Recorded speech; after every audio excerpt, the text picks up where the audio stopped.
তোমাতেই আসক্ত। পর্ব 12। ব্যথায় নাক মুখ কুঁচকে ফেলে সিয়াম। বেশ ভালোই লেগেছে। আমান নিজের আঘাতপ্রাপ্ত হাতে পুনরায় আঘাত পায়। ওদের চিৎকারে ঘুম ভেঙে যায় আদ্রিতার। ধরফড়িয়ে উঠে বসে। আতঙ্কিত স্বরে শুধায়, কি কি হয়েছে? ইভান দাঁড়িয়ে পড়েছে ইতিমধ্যেই। দাঁত কেলিয়ে হেসে জবাব দেয়, নাথিং, এভরিথিং অল রাইট, তুমি ঘুমোও।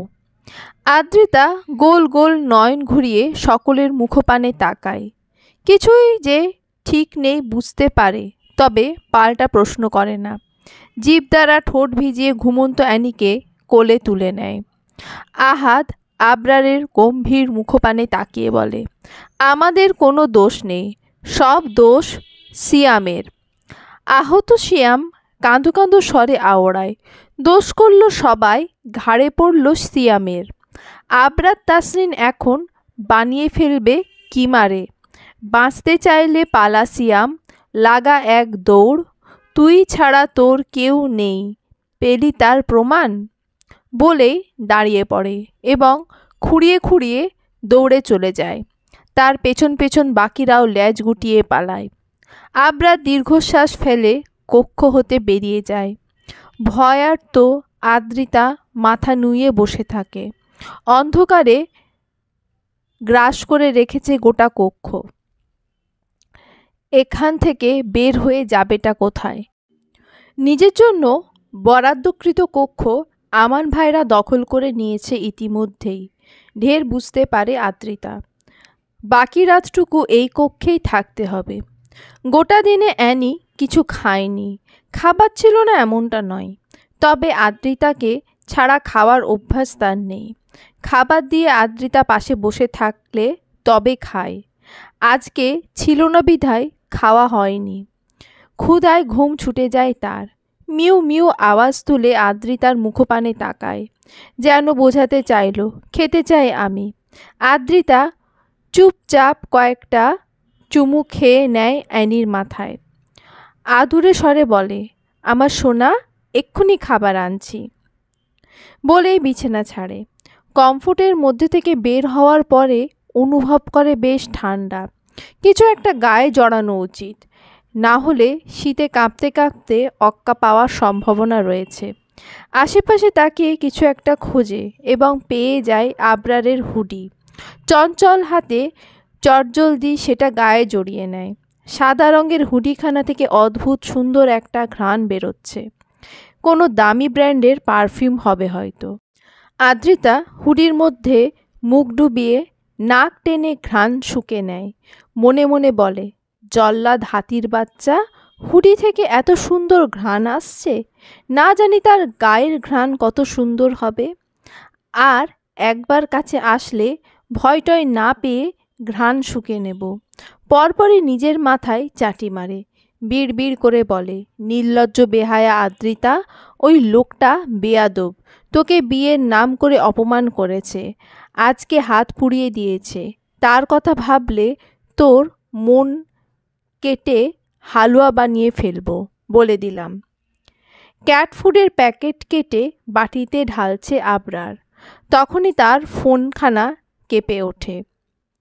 ভ্রু কুঁচকায় আবরার। বিরক্ত হলো বোধহয়, এত রাতে কেউ কল করে। ট্রাউজারের পকেট হাতড়ে ফোন বের করে। আননোন নম্বর, তবে চেনে আবরার। পার্সোনাল ফোনে সুইজারল্যান্ডের নম্বর হতে একজনই কল করতে পারে। সোজা হয়ে দাঁড়ায় আবরার। ডান হাতে কপাল চুলকে কল রিসিভ করে। আবরার তাসনিন, ওরফে এটি তাসিন। বড়ই সুন্দর নাম, আই লাইক ইট। আবরার শোনে মনোযোগ দিয়ে, তবে জবাব দেয় না। ওপাশ থেকে পুনরায় ভেসে আসছে, একটা মেয়ের জন্য আমার ভাইয়ের গায়ে হাত তুলেছ তুমি। সে এখন হাসপাতালে, হাত দুটো অকেজো, কখনোই ঠিক হবে না। এই পর্যায়ে আবরার ঠোঁট মেলে একটু হাসার চেষ্টা করে, তবে ব্যর্থ হয়। হাসির সাথে সম্পর্ক চুকিয়েছে সেই ছোটবেলায়। এখন চেষ্টা করলেও ধরা দিতে চায় না। কেন করলে এমন? আবরার ফোঁস করে শ্বাস টানে। ট্রাউজারের পকেট হতে সিগারেটের প্যাকেট বের করে। একখানা সিগারেট ঠোঁটের ভাঁজে পুড়ে লাইটার দিয়ে জ্বালিয়ে নেয়। পরপর সিগারেটে টান দিয়ে ধোঁয়া ওড়াতে ওড়াতে জবাব দেয়, she is my wife. I know my boy, information জোগাড় করে ফেলেছি তোমার। বাকি শেষ করার আগে আবরার বলে ওঠে, তার দিকে চোখ তুলে তাকালে চোখ তুলে নেব, সে মন্ত্রীর ছেলে হোক আর যেই হোক, মাইন্ড ইট, বলেই কল কাটে।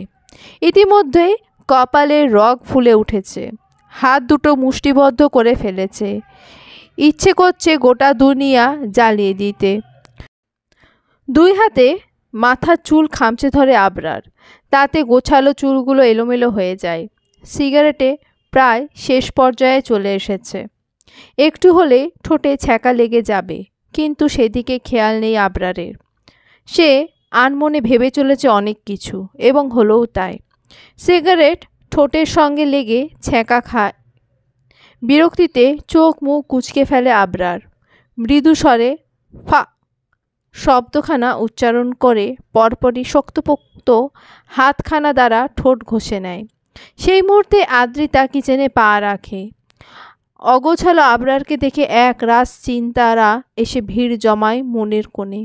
একটু উঁকিঝুঁকি মেরে মুখখানা দেখার চেষ্টা করে। প্রথমেই নজরে পড়ে লাল ওষ্ঠ জোড়া, এখনও সিগারেটের পোড়া অংশ লেগে আছে। লাল লাল চোখ দুটো দেখে আদ্রিতার চিন্তা বেড়ে যায়। অনুমান করে নেয় লোকটার জ্বর এসেছে কি। হাত বাড়িয়ে আবরারকে ছুঁয়ে দেওয়ার সাহস আদ্রিতার নেই। আপনি কি অসুস্থ? এমন দেখাচ্ছে কেন? ডাক্তার ডাকতে বলবো ভাইয়াদের? প্রশ্নখানা করেই ফেলে আদ্রিতা। পরপরই নিজের ওপর বিরক্ত হয়। ওরে বাল, এখন যে অশ্লীল কথাগুলো বলবে ওইগুলো শোনার জন্য প্রস্তুত হ। অসভ্য আদ্রিতা। হলেও তাই। আবরার দুপা এগিয়ে আসে আদ্রিতার পানে, গায়ে নিজের হুডি দেখে ঠোঁট বাঁকায়। ঠোঁটে আঙুল ঘষতে ঘষতে হাসকি স্বরে বলে, I need your lips. Adrita দুপা পিছিয়ে যায়। উদ্দেশ্য দেবে একখানা ভো দৌড়। এক দৌড়ে কক্ষে চলে যাবে, তারপর দরজা লক করে দেবে। ব্যাস, আজকের মতো বেঁচে যাবে। আদ্রিতার পরিকল্পনা বোধহয় বুঝতে পারল আবরার। লম্বা হাতখানা বাড়িয়ে পেঁচিয়ে ধরে আদ্রিতার কোমর। পরপরই গলায় মুখ গুজে লম্বা শ্বাস টানে। জমে যায় আদ্রিতা, শক্ত হয়ে দাঁড়িয়ে পড়ে। এটা কি হলো? তলপেটে মোচড় দিয়ে উঠছে, হাত পা মৃদু কাঁপছে। লোকটা ছোঁয়া ভয়ঙ্করের থেকেও ভয়ঙ্কর। নিজেকে বাঁচাতে আবরারের হাতে ওঠে হাত রেখে কাঁপা কাঁপা স্বরে বলে, ছাড়ুন প্লিজ, আমার ভালো লাগে না। সুবোধ বালকের মতোই সত্যি ছেড়ে দেয় আবরার। আড়াআড়িভাবে ভ্রু কুঁচকে বলে, দরজা খোলা, কেউ দেখে ফেললে এসব বললে মেনে নেব। ভালো লাগছে না, নেক্সট টাইম এটা শুনলে জিভ টেনে ছিঁড়ে ফেলবো। ভালো লাগলেও আমি ছুবো, না লাগলেও আমি ছুবো, মাইন্ড ইট। চলবে।